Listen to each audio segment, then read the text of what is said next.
Que Dios les bendiga, muchachos. Vamos a abrir nuestras Biblias en 1 Corintios, capítulo 15.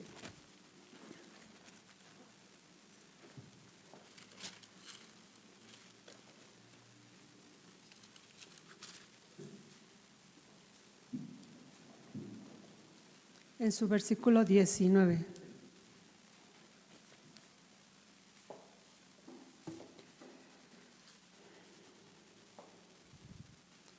¿Ya lo tenemos? Vamos a leerlo todos juntos. Así que, hermanos míos, amados, a ver, ¿todos tienen ese? 1 Corintios. No, 58. ¿Qué dije? 58. Así que, hermanos, ¿sí dice eso? Bueno, perdón. Así que, hermanos míos, amados, estad firmes y constantes, creciendo en la obra del Señor, siempre, sabiendo que vuestro trabajo en el Señor no es en vano. Padre Celestial, te damos gracias en este día por tu presencia, Señor, y gracias porque nos has permitido llegar hasta aquí, Señor, y te hemos alabado, te hemos reconocido, Dios. Ahora queremos que nos hables por el consejo de tu palabra, Dios, que esta palabra caiga en buen corazón, Señor, y que la pongamos por obra cada uno de nosotros, Señor. En el nombre de Cristo Jesús. Amén. Pueden sentarse, muchachos. La vida cristiana es una vida de servicio activo. Desde el momento que nosotros conocimos a Cristo, muy seguramente al otro día comenzamos a compartir con otras personas lo que hallamos en el Evangelio.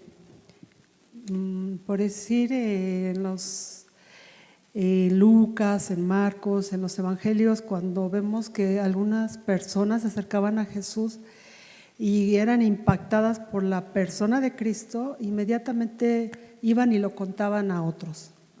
Y ¿recuerdan esto? ¿De qué personaje se acuerdan que haya hecho esto?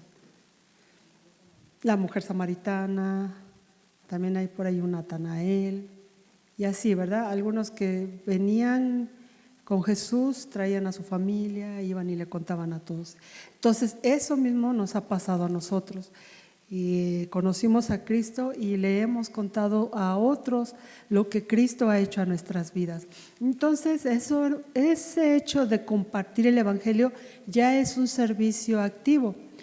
Y todo lo que nosotros hacemos dentro del cuerpo de Cristo, que es para compartir el Evangelio, para la edificación de la iglesia, de los hermanos, eso es servicio, muchachos. Entonces, ningún creyente podríamos decir que lleva una vida inútil, digámoslo así. ¿Por qué? Porque hay cositas, a veces son pequeñas y tal vez no nos damos cuenta, pero nosotros ya estamos sirviendo al Señor, ¿sí?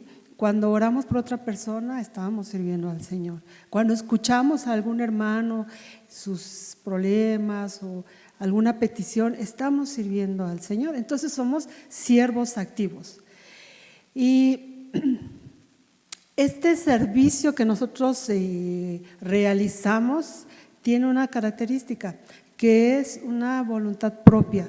Es decir, a nosotros no nos obligan a servir al Señor. Por decir, aquí dentro del grupo de jóvenes, Lucy no nos obliga. Ella no nos dice, a ver, ¿qué hiciste esta semana? Aquí te tengo tu nombre, llevas 4 taches, Sofi, a ver si ya le echas ganas. O sea, Lucy no hace eso, ¿verdad? O sea, no hay un supervisor y que nos ande preguntando, o nos anden espiando, o nos vean por el Facebook nuestro servicio. O sea, el servicio no es forzado, sino que es una decisión de nuestra voluntad. ¿Están de acuerdo? Nosotros decidimos servir al Señor y a lo mejor no nos habíamos dado cuenta, pero es lo que hacemos, un servicio voluntario a Dios. Cuando nosotros venimos a Cristo, pues éramos antes siervos de ¿quién, muchachos? Éramos siervos del diablo, ¿verdad? Le servíamos al diablo cuando andábamos de chismosos, de mentirosos, cuando tal vez hacíamos todo tipo de pecados. Pues ¿cuántos de nosotros tal vez éramos los favoritos del diablo, no? Ay, ahí va otra vez Andy, así, el diablo aplaudiéndole porque va a hacer todo lo malo. Entonces, cuando venimos a Cristo, entonces ahora somos siervos de la luz, somos siervos del Señor, ¿verdad? Somos siervos de la cruz, somos siervos de nuestro Salvador. Y se dice que ningún ser humano deja de ser siervo en este sentido. O le sirve al diablo o le sirve a Dios. Mucha gente que le sirve al diablo no sabe que le está sirviendo al diablo. Por eso el Evangelio es una noticia buena, porque la gente entonces conoce cuál es su situación espiritual delante de Dios, ¿verdad? Soy un pecador y necesito un Salvador, y el Salvador es Cristo Jesús. Entonces sacamos literalmente a las almas de ese camino al infierno. Eran siervos del diablo, pero ahora los traemos a ser siervos de Dios. Y todos entonces somos siervos activos del Señor. En la Biblia nosotros encontramos muchos ejemplos de siervos, muchos, que casi podríamos decir, cada libro de la Biblia presenta personajes, hombres y mujeres que sirvieron a Dios y que para nuestra vida y hoy día, son ejemplo de servicio. Hombres y mujeres que tal vez su servicio o sus vidas fueron difíciles, pero con todo y eso les sirvieron a Dios. Que el proyecto que Dios les presentó, como a ver, ¿cuál es el profeta chillón? ¿A quién le dicen el profeta chillón? Jeremías, ¿no? Y le dicen el profeta chillón porque su libro, él refleja mucho ese sentimiento de esto, es bien difícil, pero lo voy a hacer, ¿verdad? Ve conmigo, yo lo veo muy difícil, pero tú acompáñame. O también nos presentan ese libro por decir que el pueblo lo odiaba, el pueblo lo despreciaba, lo metían al calabozo, le hacían muchas cosas, pero él, a pesar de todo esto, él se mantenía firme. Y entonces así encontramos muchos personajes en la Escritura que fueron buenos siervos del Señor. También encontramos otro tipo de personajes donde tal vez fueron desobedientes, fueron rezongones, y cómo Dios finalmente trató con ellos, y al final ese personaje hizo o cumplió el propósito por el cual Dios le había llamado. Uno de ellos es Jonás. Jonás, vamos a abrir nuestra Biblia en el libro de Jonás.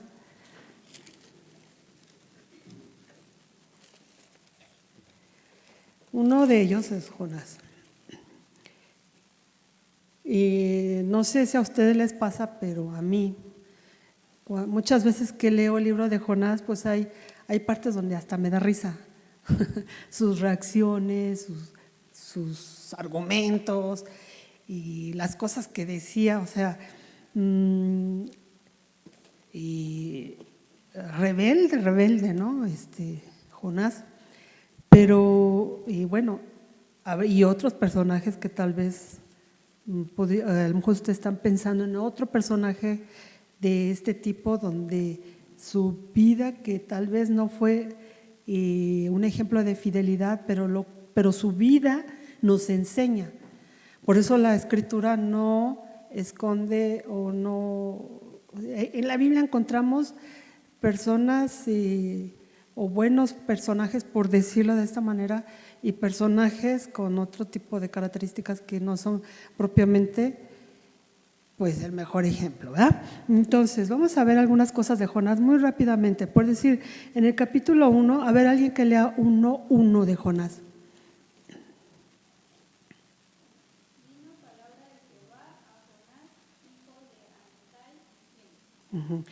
Y ahí lo que nos está diciendo es que Jonás, si Dios le hablaba a Jonás, significa que entonces él era un profeta. O sea, le hablaba para que él, a su vez, Jonás, Dios le daba un mensaje para el pueblo, a Jonás. Entonces él era un profeta. Nos indica en este primer versículo que era algo continuo su relación de Jonás con Dios. Seguramente Dios le hablaba muchas veces, pero aquí nos empieza esta parte de la vida de Jonás, que es lo que nos quieren contar de Jonás, ¿sí? Entonces, una vez más, Dios le habló, ¿verdad? A ver el versículo 2. Levántate y ve a Nínive, aquella gran ciudad, y pregona contra ella, porque ha subido su maldad delante de mí. Ajá. Esto es lo que Dios le dijo a Jonás, ¿verdad? Y bueno, este versículo 2 nos da mucha información, nos dice que Jonás sí estaba muy cierto de la responsabilidad de él, la responsabilidad que Dios le había dado a él al levantarlo como profeta de llevar mensaje. Y tal vez lo había hecho otras veces y una vez más Dios lo estaba llamando para llevar un mensaje ¿de qué, muchachos? De esperanza, de consuelo. ¿De qué es este mensaje? De juicio, exactamente, ¿verdad? Entonces, no nos indica que él se haya asombrado, que él haya dicho, ¿qué es eso? ¿Qué clase de mensaje o de por qué yo o por qué Nínive? O sea, ahí él está escuchando y atendiendo a la voz de Dios. Entonces, el curioso versículo 3, a ver, alguien léalo.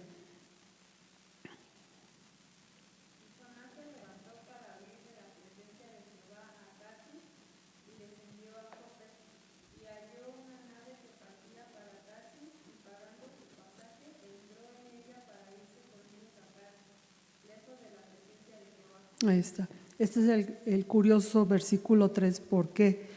Porque Jonás nunca rezongó, ¿verdad? Bueno, en el versículo 2 no contesta, no, pero el versículo 3 nos dice que él era un hombre de acción, ¿no? Entonces, dice, la palabra clave aquí es que se levantó para huir de la presencia de Jehová, ¿verdad? Y no solamente huyó, sino que háganse cuenta que a Jonás le dijeron, ve a Tijuana a predicarles a los tijuanenses. Y entonces Jonás fue a la central de autobuses del norte, o más bien se fue al de Tasqueña, que son las del sur, ¿verdad? Y agarró un transporte que lo llevara para Cancún, que es lo contrario de Tijuana. Eso fue lo que hizo Jonás. Entonces, Jonás decide huir. ¿Decide huir de qué, muchachos? De la presencia de Dios, de la responsabilidad que se le estaba otorgando, del llamado, ¿verdad? Huyendo de que Dios quería usarlo. Podríamos hacer una lista de todo lo que huyó Jonás, ¿sí? Bueno, entonces del 4 al 17 nos relata todo lo que pasó en este viaje. ¿Qué fue lo que pasó? Que en ese barco que él se subió, luego hubo una tempestad, ¿se acuerdan? Vino un huracán, y tan fuerte el huracán o tan fuerte la tempestad que los marineros tuvieron miedo y dice que clamaban a sus dioses, pero como no tenían resultado o no se calmaba la tempestad, dice que luego empezaron así como a pues echar suerte, ¿no? O volados, para decirlo que lo entendamos. A ver quién de todos los que estaban ahí era el responsable de esa tempestad. Miren qué curioso que estas personas no conocían a Dios, pero tenían algo cierto, que esa tormenta no era normal. A lo mejor era, por decir, en diciembre, enero no es ni tiempo de lluvias ni tiempo de huracanes. A lo mejor era una época en la cual no era posible que hubiera tormentas y por lo tanto ellos decían, esto no es normal, esto es raro y ya le pedimos a nuestro Dios, pero no sucede nada, entonces alguien de aquí es el culpable.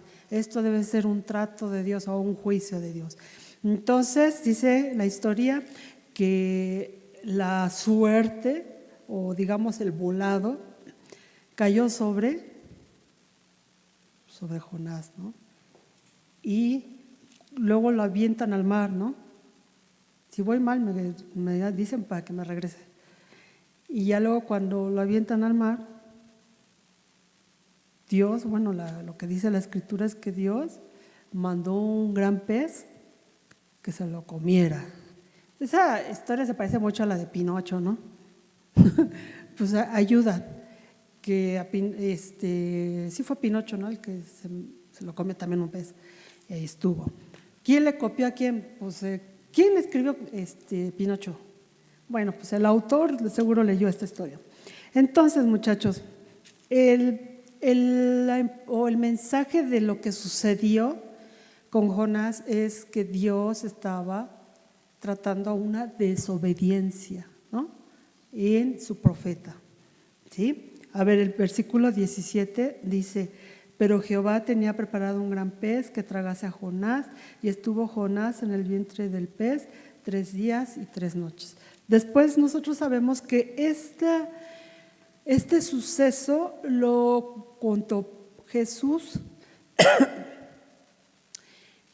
usando esto que sucedió para que el pueblo hebreo, los judíos, conocían esta historia, para decirles que así como Jonás había estado en el vientre del pez 3 días, él que a su vez estaría, el Hijo del Hombre, ¿no?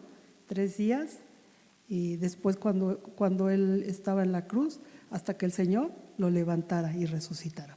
Bueno, entonces, muchachos, este es la historia de un siervo de Dios que decidió no servir, decidió huir, y ya vemos cómo Dios, a todo esto que pasó en el capítulo 2, nosotros le llamamos, es un trato de Dios en la vida de Jonás.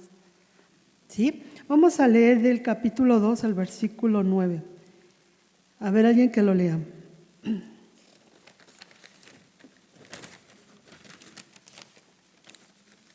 ¿Sí dije el versículo? A ver.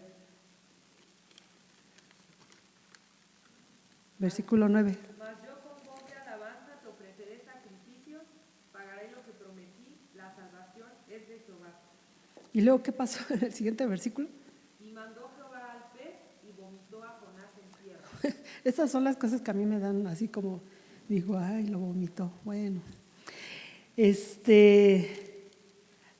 en todo lo que es el versículo, el capítulo 2, si nosotros lo empezamos a leer desde el 1, lo que vamos allá es que estando Jonás dentro del vientre del pez, él empieza a reflexionar sobre sus actos.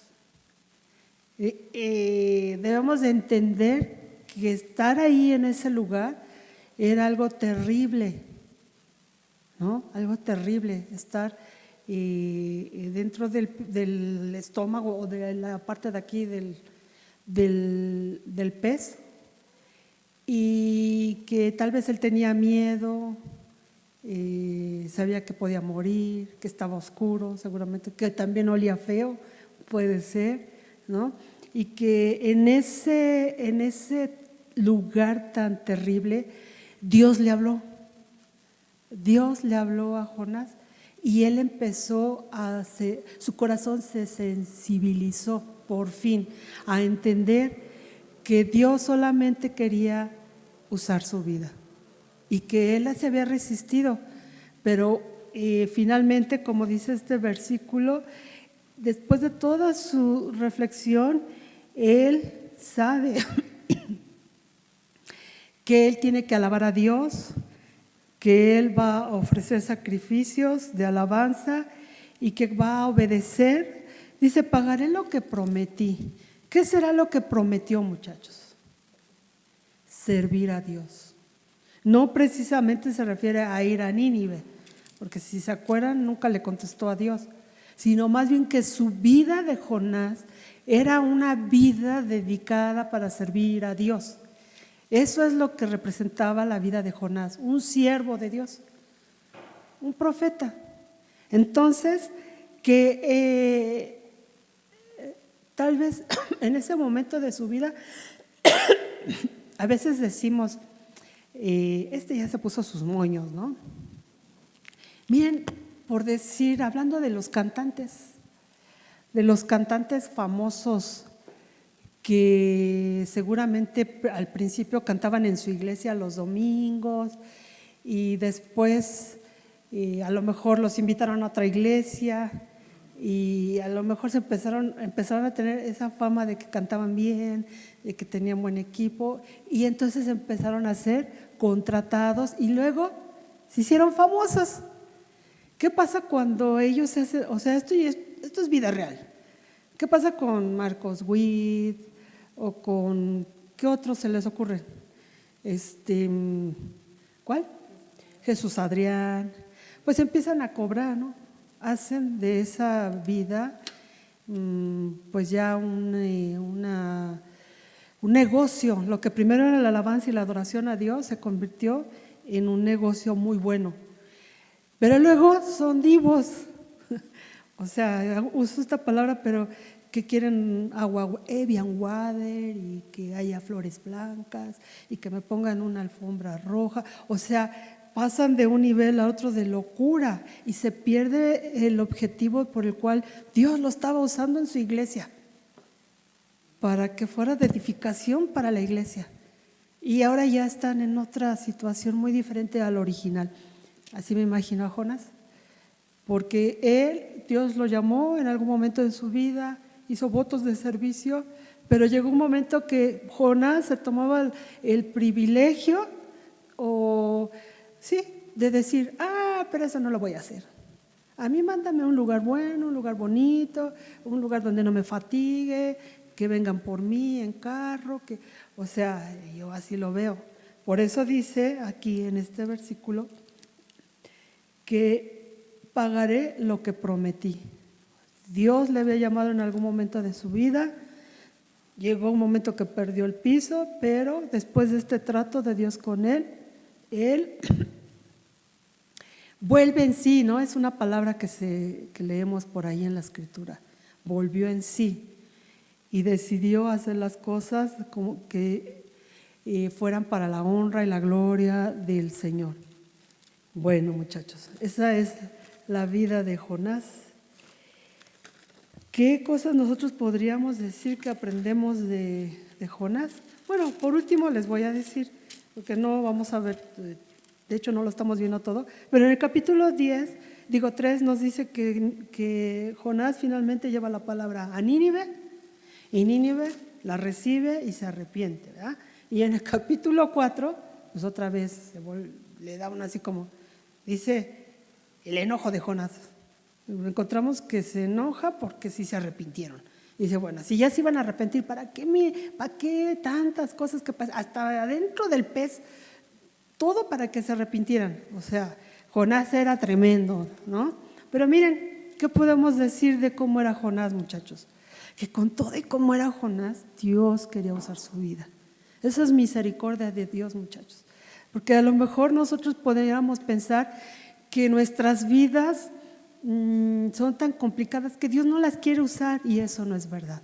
Dios quiere usar cada una de las vidas y Él tiene poder de su Espíritu Santo en nosotros para desarrollar el ministerio por el cual nos ha llamado cada uno, muchachos. Algunos tendremos un ministerio con los niños, otros para evangelizar, otros para la alabanza, otros para la enseñanza, diferentes ministerios, como dice el libro de Romanos y Corintios, ¿verdad? Un cuerpo con muchos miembros, pero que todos compactados entre sí se van fortaleciendo, se van edificando, y esa es la iglesia.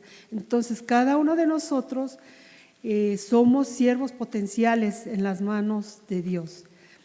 ¿Qué aprendemos de este personaje? Pues que Dios tiene un llamado universal.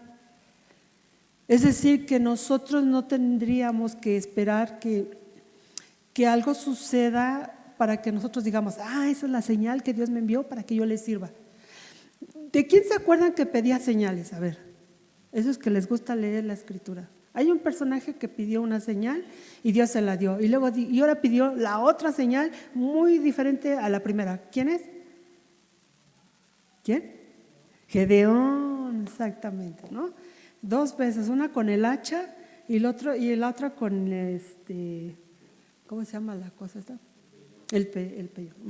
Entonces, nosotros podríamos pedirle a Dios señales para que yo pueda servirle o para que yo ya me decida, pero lo más seguro es que Dios no nos va a enviar señales, hermanos. ¿Saben por qué? Porque Dios ya nos lo dijo en su palabra, ¿no? O sea, Dios en su palabra nos dice que vayamos y prediquemos el evangelio a toda criatura. ¿Quién? Cada uno de nosotros. O sea, ese es el llamado universal para la iglesia. Dios quiere usarnos. Y el servicio universal es el de la proclamación del evangelio. ¿Qué somos? Somos evangelistas. Claro que habrá hermanos que tengan esta pasión. Bueno, ese hermano tiene, claramente se le nota ese ministerio de evangelismo, pero eso no significa que ustedes y yo Dios no quiere usar nuestras vidas para compartir el evangelio. Claro que sí. Y de ahí hay muchos ministerios y servicios en donde Dios quiere colocar nuestras vidas y ponernos para la edificación de la iglesia. Nunca será para que nos aplaudan o nos reconozcan. El servicio, muchachos, no tiene esto como promesa, que nos van a aplaudir o no lo van a reconocer. Pero ¿saben qué sí tiene muchas veces? Todo lo contrario, como que ya nos criticaron, ¿no? Que no falta el que nos dice, lo hubieras hecho así, ¿no? O lo hubieras hecho de esta manera, o yo lo hubiera dicho de esta manera. O sea, esas cosas siempre van a pasar, jóvenes. Pero eso no nos debe desanimar, porque ya estamos escuchando que estas cosas pasan y que prácticamente son normales. Y hay unos que dicen, y los que no sirven son los que más critican. Eso sí es cierto. Pero nosotros, ¿cómo debemos recibir todo eso, muchachos? Pues con un buen corazón, ¿verdad? Con un corazón que sea como una esponja, que reciba eso, pero a la vez que no lo guarde para que nos haga en nuestro corazón un daño, jóvenes, sino recibirlo como una crítica constructiva, analizar, pensar en qué me equivoqué o qué me pudo haber salido mejor de esto, pero no como que nos lo quedemos ahí afianzado en nuestro corazón por siempre diciendo, ay, es que yo soy tan malo. No, muchachos, recibamos la crítica, corrijamos y desechémosla, o sea, no tenemos por qué guardarla, ¿sí? Entonces, hay un llamado universal para la iglesia. Y ante ese llamado universal que Dios tiene para nosotros, jóvenes, a veces anteponemos tantas cosas como Jonás, igual. O sea, Dios quiere usar nuestras vidas y nosotros podemos argumentar que no somos el indicado, no sabemos hablar, somos muy penosos y tantas cosas que podemos argumentar, porque lógicamente que a todos nos da temor, a todos nos da, y qué bueno que tengamos este temor, jóvenes.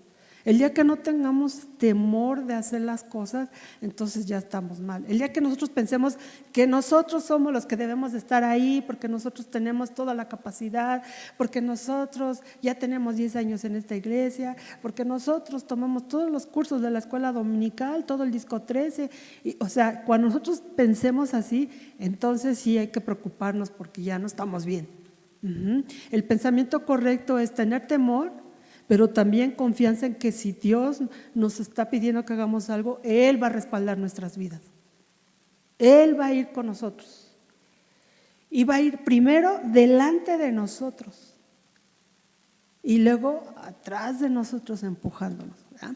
Y nosotros veremos cómo esto es eficaz. Les voy a contar algo, muchachos, de cuando salimos a evangelizar. Fue hace 2 sábados, ¿no? Que fuimos a predicar a la calle, gracias a Dios que nos permitió esta bendición de compartir el evangelio en la calle, jóvenes. Por lo menos hay una persona que ya se está congregando. Gracias a Dios, ¿verdad? Entonces, a lo mejor ustedes pueden decir, ay, no, es mucho esfuerzo, llevarnos todo a la calle, estar conectando cosas allá en la calle, cargar, poner, bueno, ir a pedir permiso, estar dando vueltas en el municipio, que nos hacen enojar. ¿Cuánto esfuerzo hay atrás de algo? Una cosa que se va a hacer que va a durar 2 o 3 horas, hay gran trabajo antes. Pero luego atrás también, o sea, se terminó y sigue el trabajo, jóvenes.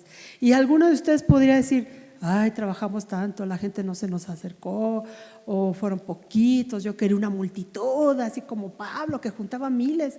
Pero lo que Dios permite que nosotros hagamos, jóvenes, siempre debemos de agradecérselo a Dios por 10 personas, por 5 personas, por una persona, por 20 personas, por los que escucharon todo ese tiempo, esas 3, 4 horas que estuvimos ahí. La palabra se sembró, el folleto que se entregó, lo que compartieron los hermanos de evangelismo, eso es como una semillita en el corazón que un día va a dar fruto.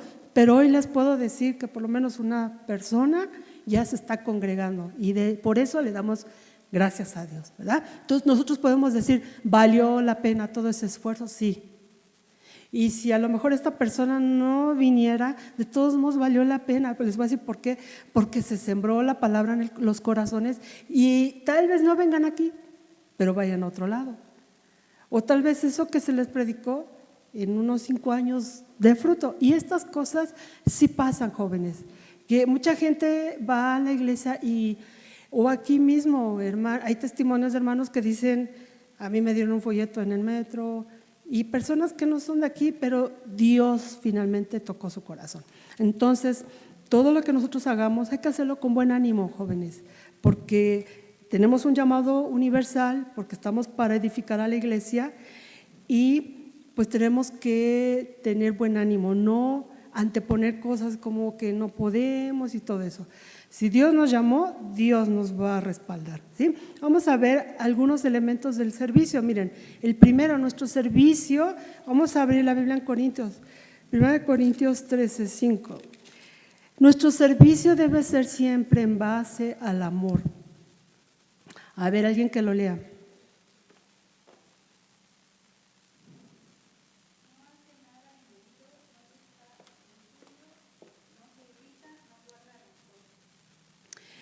Este es el amor con el que nosotros debemos de servir al Señor. Nosotros, inclusive nuestro trato dentro de la iglesia, nuestro servicio a los hermanos debe ser un servicio de amor, no un amor o un servicio desesperado de que ya apúrense, de que, o sea, de regaños, de palos, decía la hermana Tere Lozada. No la conocieron ustedes, pero ella decía, es que eso es de puro palo. Cuando alguien correteaba a los hermanos para que hicieran las cosas, decía que era amor de palo. Pero nuestro servicio debe ser de palo, es que si no lo hace se va a ir al infierno, hermano, ¿no? O va a caer un juicio de usted fenomenal. Si no vienes a las 5 en punto, a las 5:01 ya tienes juicio de Dios sobre tu cabeza. O sea, eso no es cierto, ¿no?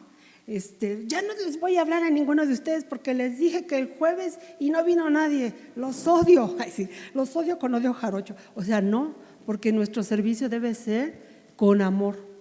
¿Sí? Dice que el amor no hace nada indebido, no busca lo suyo, no se irrita y no guarda rencor. Estos elementos son muy importantes, jóvenes, porque a veces el servicio, alguien decía que entre nosotros somos como esas piedras del río. ¿Cuántos han ido a un río y han visto estas piedras? ¿Cómo son las piedras del río? Suavecitas, exactamente. No son piedras así rugosas, con piquitos, ¿no? De que si le pones el pie, ¡ay! Porque ya los piquitos te enterraron. O sea, ese tipo de piedra, ¿no? ¿Verdad? Son piedras muy bonitas que hasta cuando va uno se roba unas, ¿no? Y se las lleva a la casa. ¡Ay, mis piedritas tan bonitas! Pero ¿qué pasó para que las piedritas se vieran así? Se dice que son años de estarse golpeando en el agua. O sea, el agua del río hace que se golpeen y se van afinando. Así es la relación de nosotros, jóvenes. Tal vez a veces nos golpeamos, pero, o sea, no como Luis golpea a la gente, sino, o sea, eso de que, por decir, te dije que a las 3, llegaste a las 3:15, ya no quiero que me ayudes, o sea, ese tipo de cosas. Son como pequeños golpecitos, ¿no? Pero ¿saben qué, muchachos? Yo quería servir al Señor, pero me pusieron con la Sofi. O sea, eso puede pasar, ¿no? Y ese es que otro golpecito, ¿no? ¿Por qué, Señor? ¿Por qué con Alejandra? Y entonces Dios me va a decir, pues para afinarte a ti, ¿no? Porque a veces no queremos trabajar con fulanito, o no queremos que fulanito sea el que, ni siquiera que hable. Ay, es que habla en mi cabeza. O sea, no, esos son los golpecitos del río. Entonces dice aquí que no hace nada indebido, no busca lo suyo, no se irrita y no guarda rencor. Y otra cosa, jóvenes, el servicio al amor hacia el pecador, porque ese es el amor que impulsó al Padre Celestial dar a su Hijo para nuestra salvación, ¿sí? El amor de Dios. Y nosotros debemos también saber que todo lo que hagamos, sobre todo cuando es de evangelismo, es para rescatar a las almas, rescatarlas para el Señor. Dice, el amor hace eficaz nuestro servicio. No lo hacemos enojados, no lo hacemos por cumplir, no lo hacemos para que nos vean o para que nos den puntos, no, o para presumir o para que nos reconozcan, no. Es un amor o un servicio en el amor del Señor que es discreto y que solamente espera que Dios sea el que obre, ¿sí? Jesús dijo, ama a tu prójimo como a ti mismo. Bueno, el segundo elemento del servicio es la vida espiritual, Efesios 5:18.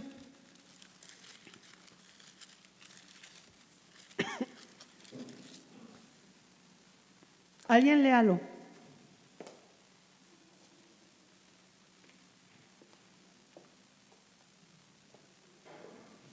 (5:18)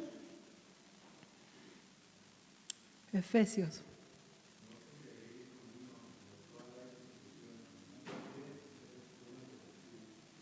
Antes bien, sed llenos del Espíritu. Hay 3 elementos de la vida espiritual, muchachos. Una persona que sirve al Señor debe de tener una experiencia de salvación. Esto es lo más importante.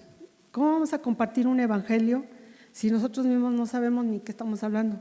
Por eso muchas veces cuando vamos a hacer algo, o sea, nos fijamos a quién estamos invitando, ¿no? O sea, hermanos, o ustedes que son hermanos conocidos. Y muchas veces no ponemos en ciertas cosas a los nuevos.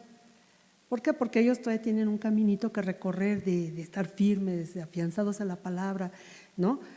Para poder compartir lo que han experimentado. Entonces, tiene que haber una experiencia de salvación. ¿Cómo sabemos que una persona tiene una experiencia de salvación? Por el testimonio de su vida, ¿no? Una persona que se goza en la palabra, que se goza en la comunión, que no… a lo mejor alguien puede decir, ay, es que no me llevo bien con los jóvenes, pero eso no debe impedir que yo me congregue. ¿Saben por qué? Porque aquí están los hijos de Dios. ¿Dónde quiere estar un hijo de Dios? Con otros hijos de Dios. Eso es lo normal.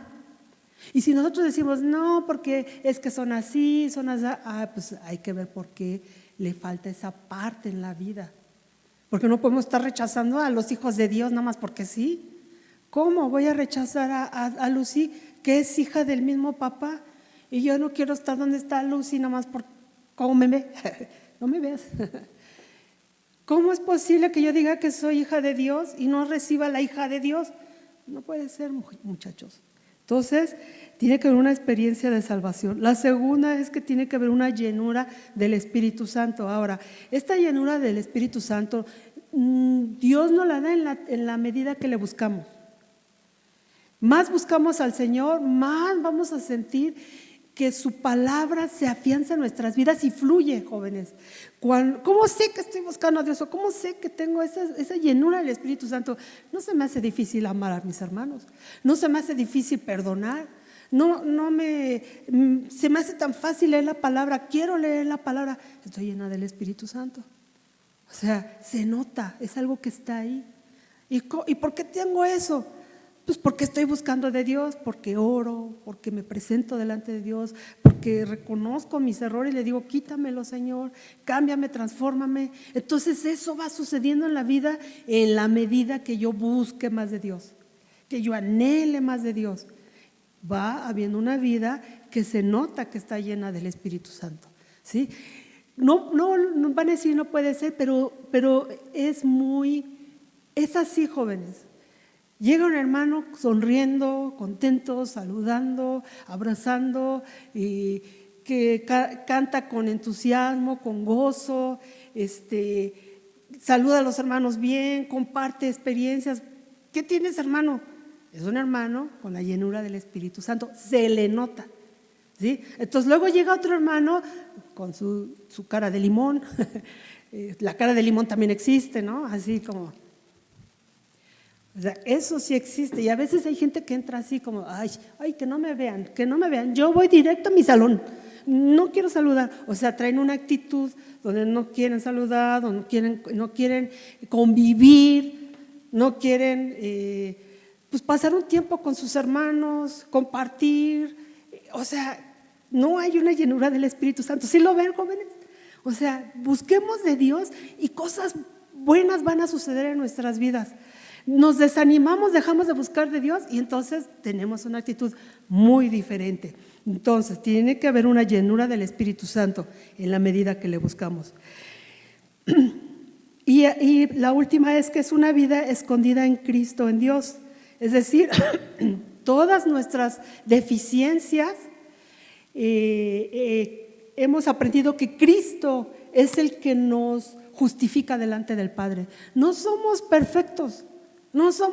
Aquí no van a encontrar las mejores personas, pero sí van a encontrar personas que han aprendido a depender de Dios. Personas que tienen defectos, pero que el Espíritu Santo envuelve sus vidas y son aceptos delante del amado.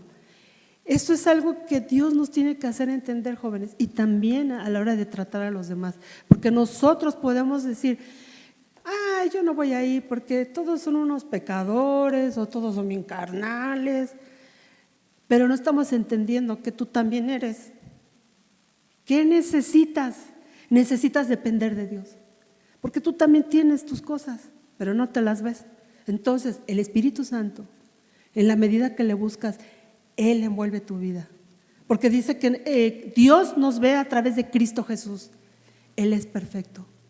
Y si no fuera por eso, muchachos, si no fuera por esa gracia de Dios, ni simplemente no estaríamos aquí. Pero estamos aquí porque hemos sido justificados por la obra de Cristo en la cruz.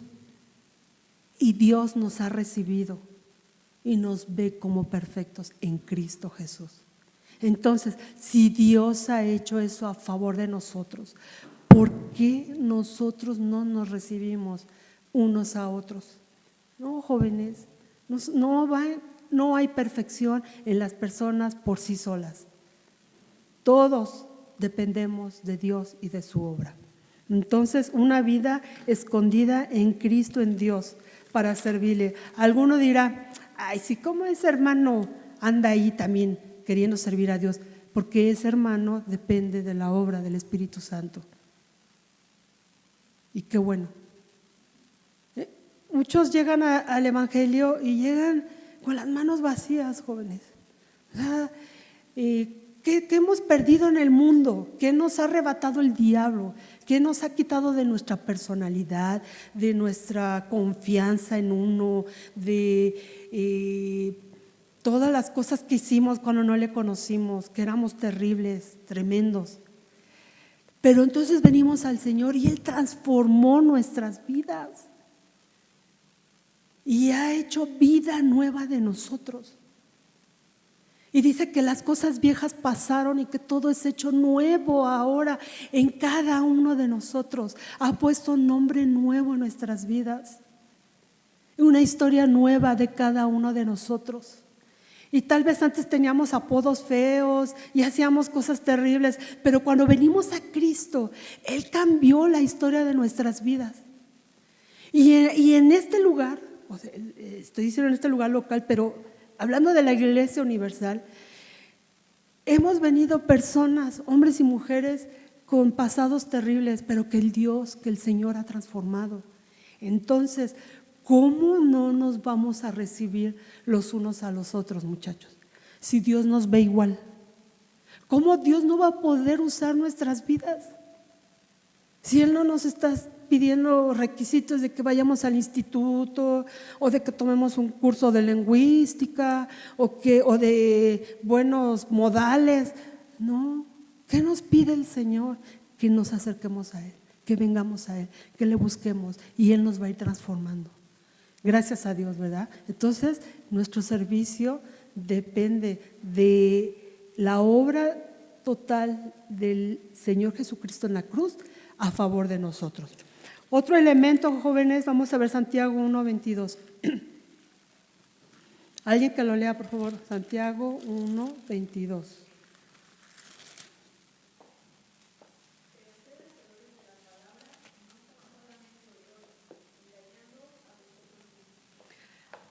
Hay que servir y hay que obedecer la palabra, hay que obedecer sus preceptos, sus enseñanzas. Jonás, pues era desobediente y entonces Dios trató con él para hacer de él el profeta que Dios quería que él fuera. Entonces, muchachos, nosotros tenemos que tener un ejercicio de obediencia hacia la palabra de Dios. Lo que la palabra nos dice, nosotros tenemos que ponerla por obra. Si la palabra nos dice que perdonemos a nuestro enemigo, tenemos que perdonar. Si la palabra de Dios dice que amemos al que nos odia, tenemos que amar al que nos odia. Y todo lo que es el contexto de la palabra de Dios, no nada más es para leerlo, es para ponerlo por obra, ¿verdad? Y entonces a eso le llamamos la obediencia. Un siervo de Dios tiene que ser obediente a la palabra y al consejo de la Escritura. Y para eso tenemos al Señor, que Él es el que nos ayuda. Por último, un servicio tiene que ir acompañado de ejercicios espirituales como la oración y el ayuno. Marcos 9:29, por favor.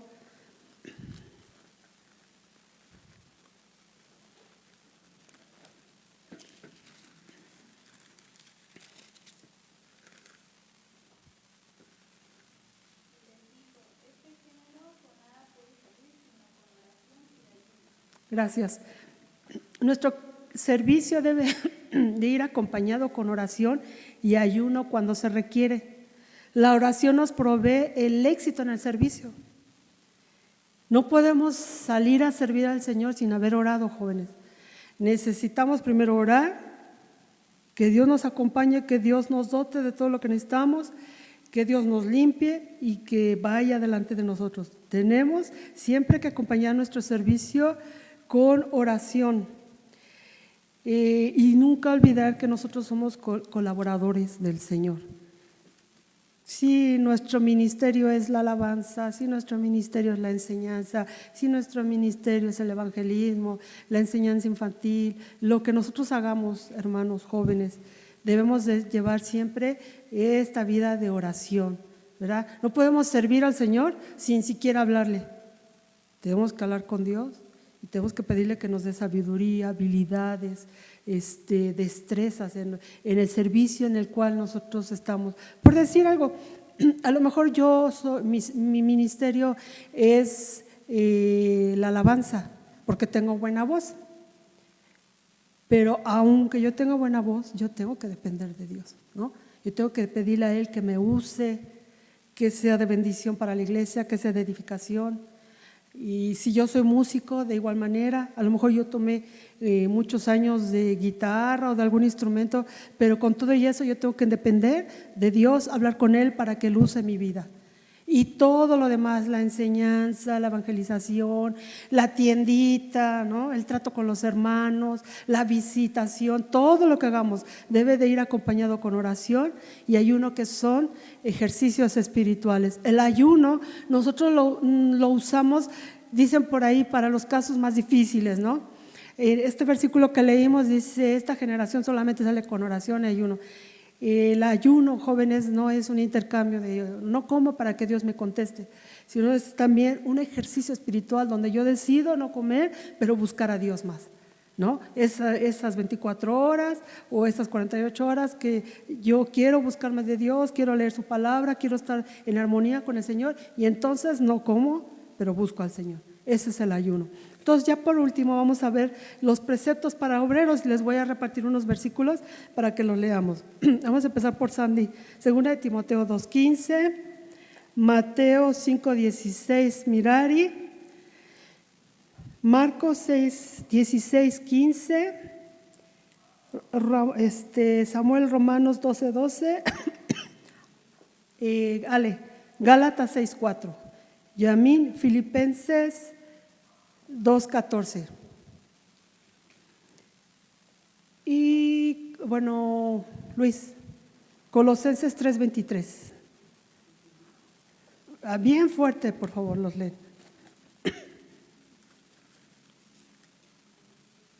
Timoteo. Fuerte. Procura con diligencia presentarte a Dios aprobado, como obrero que no tiene de qué avergonzarse, que usa bien la palabra de verdad. Muy bien, gracias. Ese es uno de los primeros preceptos, ¿verdad? Que nos presentemos delante de Dios como un obrero que no tiene de qué avergonzarse. Mateo 5:16.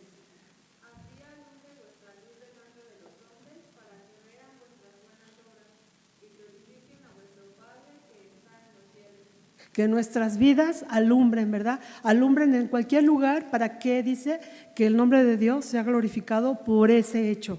El que sigue.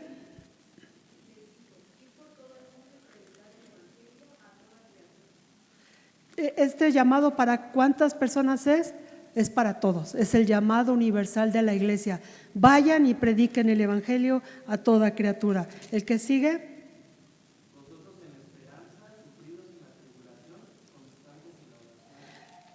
Estos son los consejos para el obrero del Señor, ¿verdad? Habrá servicio de lágrimas, se los digo de una vez, que no nos caiga de sorpresa que haya servicio de lágrimas, jóvenes, porque sí lo hay.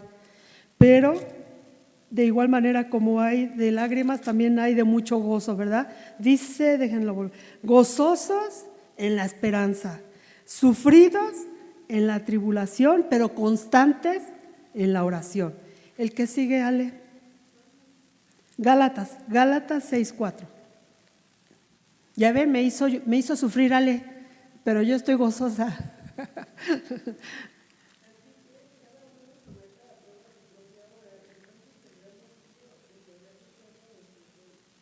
Ahí es. ¿Sí escucharon? Otra vez, Ale.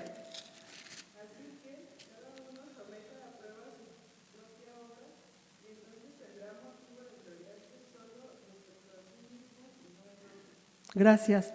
Que nuestra obra, que lo que hacemos nosotros también, seamos capaces de calificarnos, ¿verdad? A lo mejor me falta más compromiso o me falta más seriedad en las cosas que hago. Bueno, pues vamos a corregir. Yamín.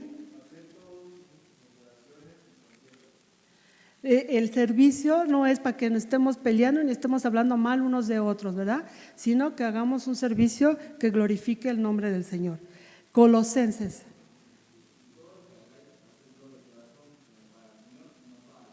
Ahí está, ¿verdad? Todo lo que hagamos hay que hacerlo de corazón. No digan, pues es que para que esté contenta Lucy, voy a ser actor o actriz. No, ¿verdad? Para que el Señor sea glorificado en ese servicio. ¿Sí? Como para el Señor. No para quedar bien con Lucy, sino para quedar bien con el Señor también, ¿no? Puede decir, vamos a cantar una canto ahora en Navidad y bueno, ya hay que sacar el programa, ya que, o sea, no, eso es así como que a la fuerza. Dios no quiere que hagamos las cosas así, sino que todo lo hagamos como para el Señor, ¿verdad? Y que su nombre sea glorificado. Por último, ¿cuántos de nosotros nos gozamos al servir al Señor, jóvenes? ¿De veras se gozan? Es una respuesta que ustedes tienen que dársela. O sea, les gusta, ¿cómo decirles? Les da gusto, les da gozo servir a Dios. Yo espero que la respuesta haya sido sí. Ahora, ¿cómo es nuestro servicio? ¿Es a la fuerza, es voluntario, es gozoso, es por contienda, es por quedar bien? ¿Cómo es nuestro servicio? ¿Será que me falta más compromiso? Pero no con el líder, sino con el Señor. A lo mejor, yo creo que siempre nos debe de faltar un poquito más. A la hora de evaluarnos, decir, debí de haberlo hecho mejor. ¿Por qué? Porque es para el Señor, ¿verdad? Pues que Dios nos muestre a cada uno de nosotros nuestras deficiencias, cuáles son nuestros puntos débiles y dónde debemos ser reforzados para que podamos seguir adelante en este llamado universal de que sirvamos a Dios con buen ánimo. Vamos a ponernos de pie y a poner nuestras vidas en las manos de Dios, jóvenes. Dios quiere y espera que cada uno de nosotros le sirvamos. ¿Cómo vamos a responder a este llamado? Misael, ¿nos puedes llevar en oración, por favor?